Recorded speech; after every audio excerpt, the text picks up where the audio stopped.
You know what's happening to most people right now? They're living everywhere except where they actually are. They're in yesterday, replaying conversations that already happened.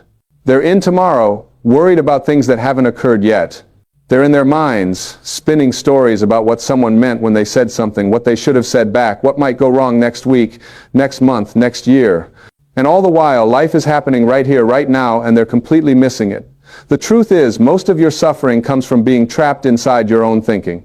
It's not the world that's making you anxious. It's not other people that are stealing your peace. It's the constant chatter in your head, the endless commentary, the repetitive thoughts that loop around and around like a song you can't get out of your mind. You wake up and immediately the voice starts. Did I say the right thing yesterday? What do I need to do today? Why did that person look at me that way? What if this happens? What if that happens? On and on it goes. From the moment you open your eyes until you finally fall asleep at night, exhausted from wrestling with your own mind. But here's what I want you to understand. You are not your thoughts. You are the one who is aware of your thoughts. There's a massive difference between these two things. And when you finally see this difference, everything changes. Your thoughts are like clouds passing through the sky. You are the sky itself. The clouds come and go. Some are dark, some are light, some block the sun for a while, but the sky remains unchanged, always present, always peaceful beneath whatever weather passes through it. When you live in your head, you're identifying with the clouds. You're saying, I am this anxious thought, I am this worry, I am this fear, I am this anger, but you're not. These are just experiences passing through your consciousness. They're not who you are at your core. Who you are is the awareness itself. The peaceful presence that exists before the thought, during the thought, and after the thought disappears. Think about it this way. When you're sound asleep at night, where are all your problems? Where is all your anxiety? Where are all the things you were worrying about just hours before? They're nowhere. They've disappeared. Not because your life situation changed while you were sleeping, but because you weren't thinking about them. Your problems exist only in your thinking. When the thinking stops, the problems stop. This is not positive thinking. This is not about replacing negative thoughts with positive ones. This is about seeing that the whole game is in your head. Most people spend their entire lives trying to arrange their external circumstances to feel peaceful. They think, if I just get that job, I'll feel secure. If I just find the right relationship, I'll feel complete. If I just make enough money, I'll feel safe. If people would just treat me better, I'd feel happy. But what happens? They get the job and feel good for a week, maybe a month, then the mind starts up again with new worries. They find the relationship and it's wonderful for a while, then the thinking starts. What if they leave me? What if I'm not good enough? What if this doesn't last? They make the money and immediately start worrying about losing it or not having enough. The external circumstances change, but the internal experience remains the same because you're still living in your head. You're still believing every thought that comes through your mind as if it were the absolute truth. You're still treating your thinking as reality instead of seeing it for what it is, just thinking, just mental activity that comes and goes. Peace is not something you need to achieve. It's not something you need to earn or work toward. Peace is what's already here when you stop disturbing it with your thinking. It's like a pond. When you keep throwing rocks into it, the surface stays disturbed, ripples everywhere, and you can't see clearly to the bottom. But when you stop throwing rocks, the pond naturally becomes still. You don't have to make it still. Stillness is its natural state. The same is true for your mind. When you stop feeding it, when you stop believing every thought, when you stop living in your head, peace is what remains. It's always been there, underneath all the noise. Now, I know what you might be thinking, but I have real problems. I have real responsibilities. I can't just stop thinking about things. And you're right. Thinking has its place. When you need to solve a problem, when you need to plan something, when you need to make a decision, thinking is a useful tool. But that's what it should be. A tool that you pick up when you need it and put down when you don't. What's happening with most people is that the tool has taken over. The thinking never stops. It's running 24 hours a day, even when there's no actual problem to solve, no decision to make, no planning necessary. Your mind has become like a radio that's always on, always broadcasting, and you've forgotten that you have the power to turn it off, or at least to turn down the volume. You've become so identified with the voice in your head that you think it's who you are.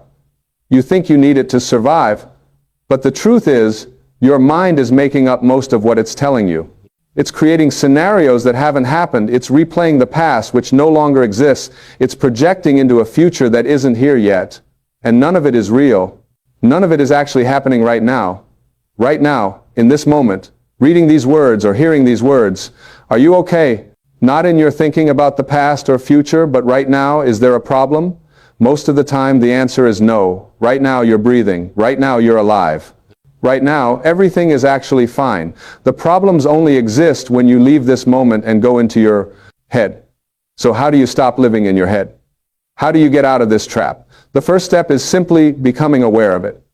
Start noticing how much time you spend in thought. Start catching yourself when you're reliving something from the past or rehearsing something for the future. Just notice it. You don't have to judge it or fight it. Just see it. Oh, there's my mind again, telling me stories. There it is. Worrying about something that hasn't happened. There it is. Replaying that conversation from 3 days ago for the 100th time. When you start to notice your thinking, you automatically create a little bit of space between you and your thoughts. You're no longer completely lost in them. You're beginning to see them as objects, as things that are happening, rather than being the thing itself. This space is everything. In that space, you have a choice. You can either continue to believe the thought and follow it down whatever rabbit hole it wants to take you, or you can simply let it pass by like a cloud in the sky. Here's what I want you to understand. Your thoughts don't require your belief. They don't require your attention. They don't require your agreement. They're just going to keep coming. That's what minds do. They produce thoughts like your heart produces heartbeats. But you don't have to believe every thought that appears in your mind any more than you have to agree with every opinion someone shares with you. Just because a thought shows up doesn't mean it's true. Just because your mind says something doesn't mean you have to listen to it. The more you practice this, the more you'll start to see that most of your thoughts are repetitive. Your mind tells you the same stories over and over again, the same worries, the same fears, the same doubts, the same resentments. It's like a broken record playing the same songs on repeat.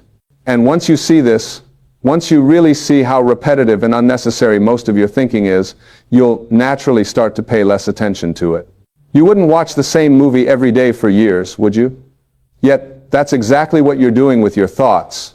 When you stop living in your head, when you stop giving all your attention to the constant stream of thinking, something remarkable happens. You start to notice what's actually here. You start to experience life directly, instead of through the filter of your thoughts.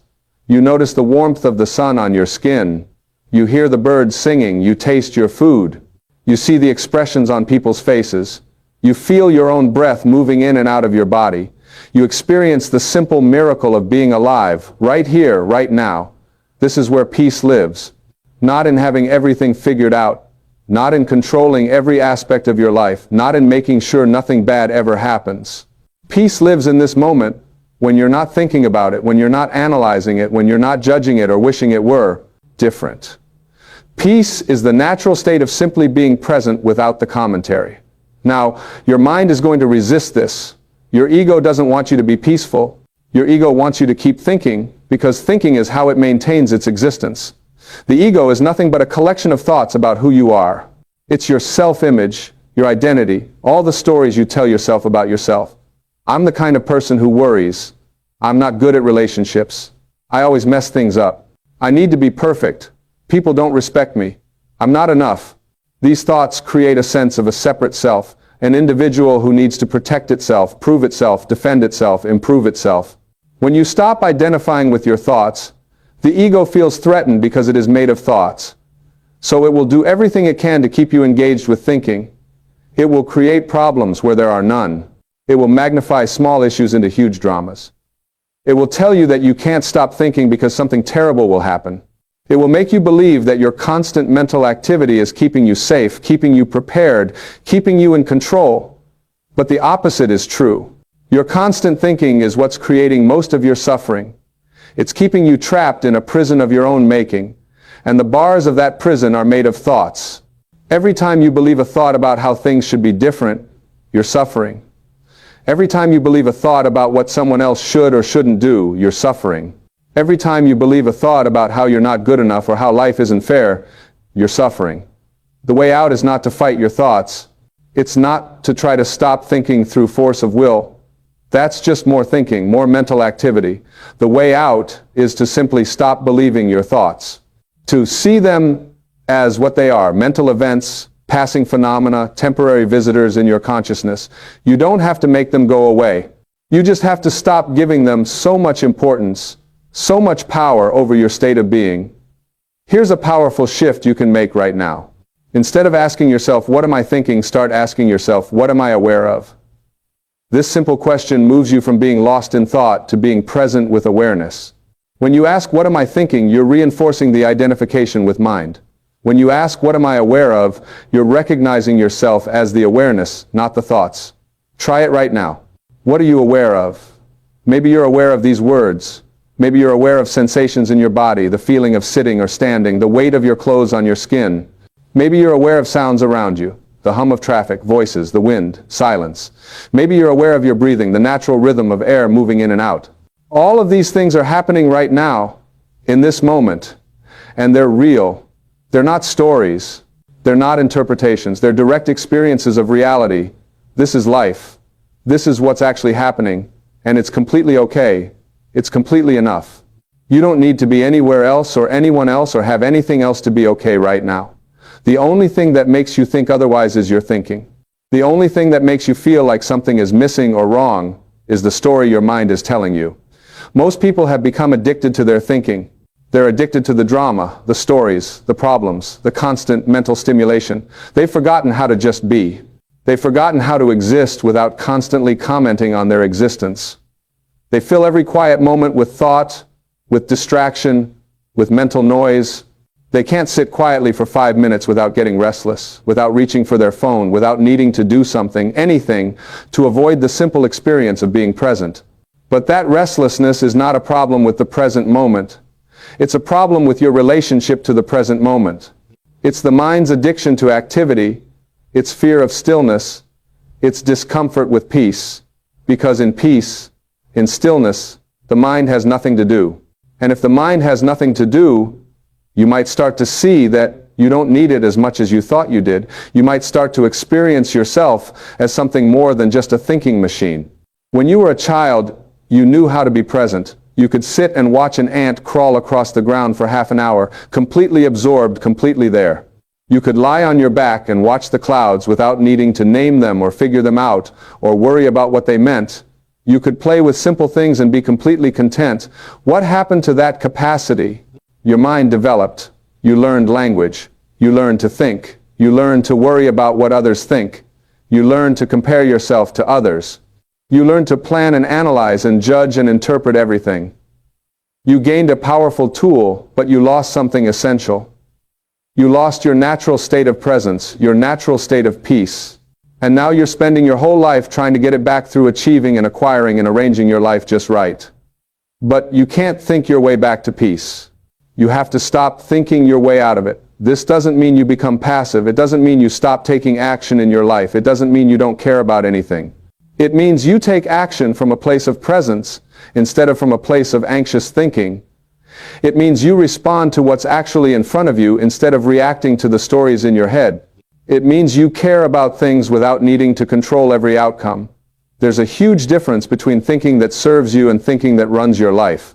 Strategic thinking, creative thinking, practical thinking, these all have their place. But repetitive thinking, anxious thinking, judgmental thinking, this kind of thinking just creates suffering. And most of your thinking falls into this second category. Most of your thinking is just noise. When you stop living in your head, you'll find that you actually think more clearly when you need to. When you're not constantly exhausted from mental chatter, when you're present and peaceful, and then a situation arises that requires thought, your mind is fresh, it's clear. It can think much more effectively because it's not cluttered with all the junk that accumulates from constant thinking. It's like the difference between a computer that has 1,000 programs running in the background and one that's clean and efficient. The cluttered computer is slow, it freezes, it crashes. The clean computer runs smoothly and responds quickly when you need it. Your mind works the same way. When you're not running all these background programs of worry and judgment and replay and rehearsal, your mind is available to actually serve you when you need it. Living in your head also affects your relationships in profound ways. When you're lost in thought, you're not really present with the people in your life. You might be physically there, but mentally you're somewhere else. You're thinking about what you're going to say next instead of listening. You're interpreting what they mean instead of hearing what they're actually saying. You're comparing them to others or to your expectations. You're thinking about the past with them or worrying about the future. And all of this creates distance, creates misunderstanding, creates conflict. When you stop living in your head, you become truly available to others. You can listen without planning your response. You can see them without the filter of your judgments and interpretations. You can connect with them in the present moment instead of relating to them through your stories about who they are or who they should be. This transforms relationships. People feel seen, they feel heard, they feel met, and they naturally respond to that presence with their own presence. The same thing happens with your relationship to yourself. When you're always in your head, you're always judging yourself, always finding yourself lacking in some way, always trying to fix or improve or change yourself. This creates an inner war, an exhausting battle with yourself that you can never win because you're both the warrior and the enemy. You're fighting yourself, which is insane when you really look at it. When you stop living in your head, you can finally be at peace with yourself. You don't need to be different. You don't need to be better. You don't need to be perfect. You can just be who you are, right now, exactly as you are. And from that place of acceptance, from that place of peace with yourself, real change becomes possible. Not change from self-rejection, but change from self-acceptance. Not change because you're not good enough, but change because you're inspired to grow and express yourself more fully. Here's another thing that happens when you stop living in your head. You stop being so affected by external circumstances. Because you realize that it's never the circumstances themselves that disturb you. It's always your thinking about the circumstances. Something happens, and immediately your mind creates a story about it. This shouldn't have happened. This is terrible. This means something bad about me or my life. This is going to lead to disaster. And then you suffer from the story, not from the actual event. Two people can experience the exact same situation and have completely different experiences of it. Why? Because of their thinking. One person loses their job and sees it as the end of the world, proof that they're a failure, a catastrophe. Another person loses the same job and sees it as an opportunity, a chance to do something different, a door opening. The situation is the same. The thinking creates two entirely different experiences. When you understand this, when you really get that your experience of life is created by your thinking and not by your circumstances, you become free.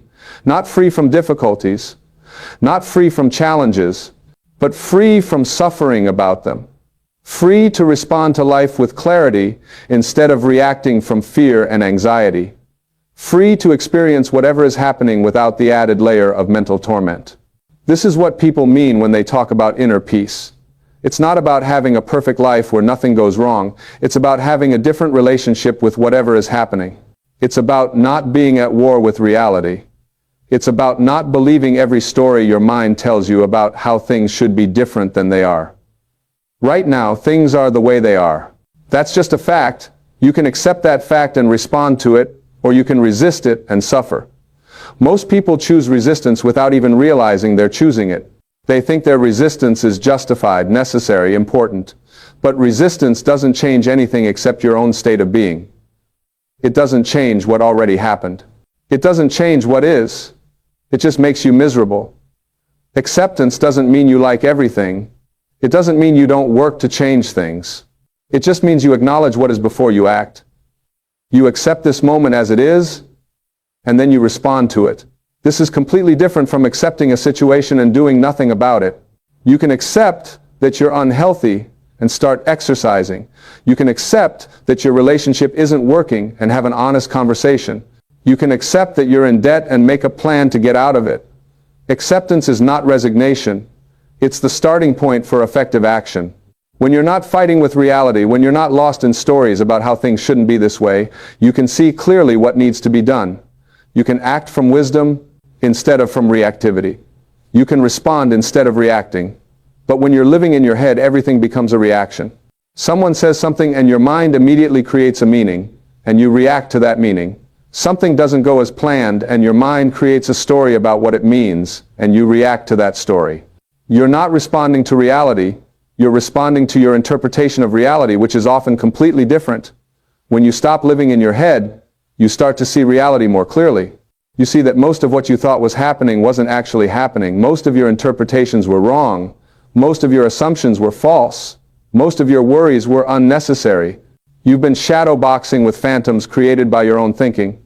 There's a reason meditation has been practiced for thousands of years in every culture and every wisdom tradition. It's not because people had nothing better to do. It's because they discovered something essential. They discovered that beneath all the thinking, beneath all the mental noise, there's a place of profound peace and clarity. They discovered that you don't need to change your external circumstances to be at peace. You just need to stop disturbing your natural state with constant thinking.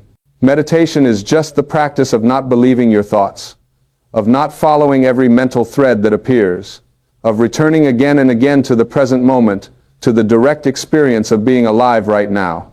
It's the practice of being the sky instead of the clouds, of being the awareness instead of the content of awareness. You don't need to sit in a cave for 20 years to experience this. You can practice it right now. You can practice it in the middle of your busy life. Anytime you notice you're lost in thought, you can simply come back to the present moment. You can feel your breath. You can feel your body. You can notice what's around you. You can choose to be here instead of in your head. And the more you practice this, the more natural it becomes. The more you'll find that you spontaneously drop into presence throughout your day, the more you'll catch yourself getting lost in thought earlier and earlier. The more you'll experience moments, then hours, then entire days, where you're not constantly narrating your life to yourself, where you're just living it. This is freedom. Not freedom from life, but freedom to experience life directly. Freedom from the tyranny of your own thinking. Freedom from the prison of your mind, and it's available to everyone. It doesn't require special circumstances or special abilities. It just requires that you stop believing everything you think, that you stop treating your thoughts as reality, that you stop living in your head and start living in your life. The peace you're looking for is not somewhere out there. It's not in the future when everything finally works out. It's not in the past when things were supposedly better. It's here, now, underneath all the thinking. It's always been here. You've just been too busy living in your head to notice it. So what would happen if you stopped right now? What would happen if you let go of all the thoughts about what you need to do, who you need to be, what's wrong, what's missing, what might happen, what should happen? What would happen if you just let yourself be here, fully present, not trying to get anywhere or be anything other than what you are right now? Nothing bad would happen. In fact, something miraculous would happen. You'd experience peace, not the peace that comes from having everything figured out, not the peace that comes from perfect circumstances, but the peace that's always here when you're not disturbing it with your thinking. The peace that is your natural state when you're not at war with this moment. And from that peace, from that presence, everything else in your life becomes easier.